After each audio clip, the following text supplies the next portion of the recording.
গভীর জঙ্গলের মধ্যে এক টুনটুনি আর এক কাক একসাথে বসবাস করত। তাদের মধ্যে কাকটি ছিল খুব বোকা, আর টুনটুনি ছিল যেমন দুষ্টু তেমন ভীষণ চালাক। আর কাক টুনটুনিকে খুব ভালো বন্ধু মনে করত, কিন্তু টুনটুনি কাককে মন থেকে কোনোদিনও ভালো বন্ধু ভাবতে পারেনি। একদিন কাক টুনটুনির বাসায় এসে বলল, সকাল থেকে যে তোমার দেখা নাই একদম, কি করছো? তখন টুনটুনি বলল, এই বসে আছি, আর বসে বসে একটা পরিকল্পনা করছিলাম। একটা নতুন বাসা বানাবো ভাবছি, আর সেই বাসাটা কতটা মজবুত আর কতটা সুন্দর হয় সেটাই মনে মনে ভাবছিলাম। তবে এসব কথা অবশ্য তোমার বোঝবার নয়।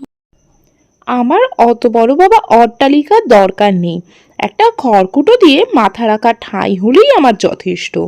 আর বুঝি বা কি করবো বলো? টুনটুনি তখন বলে, তোমার কি বোঝার ক্ষমতা আছে নাকি? আর তোমার আবার বুদ্ধি আছে নাকি? তোমার তো বুদ্ধিও নেই।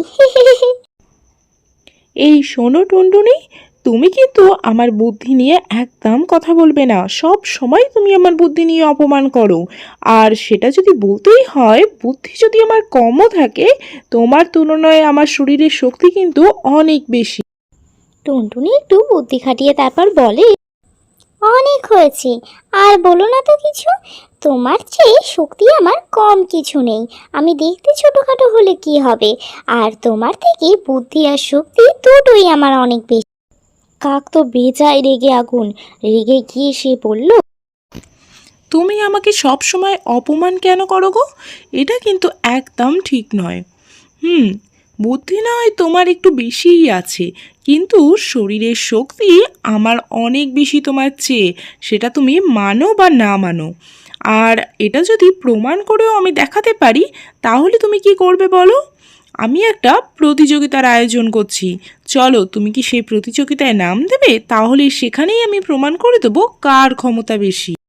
কাকের কথা শুনে টুনটুনির মাথায় সঙ্গে সঙ্গে একটা দুষ্টু বুদ্ধি চলে এলো। ঠিক আছে, হয়ে যাক তাহলে। ওই যে দূরে একটা গাছ দেখতে পাচ্ছ, ওই গাছের ডালে দুটো তাহলে থলি বেঁধে রাখবো, আর ওই দুটো থলি নিয়ে যে আগে এখানে পৌঁছাতে পারবে বুঝবো তারই শক্তি বেশি। টুনটুনির কথায় কাক রাজি হয়ে গেল।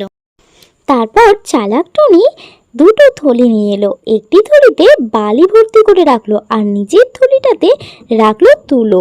কারণ টুনি খুব ভালো মতনই জানতো যে কাকের তুলনায় টুনির শক্তি অনেক কম।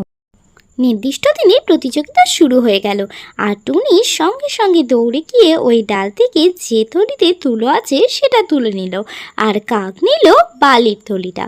আর কাক তো বালির থলি নিয়ে দিব্যি তার মতন যেতে থাকলো।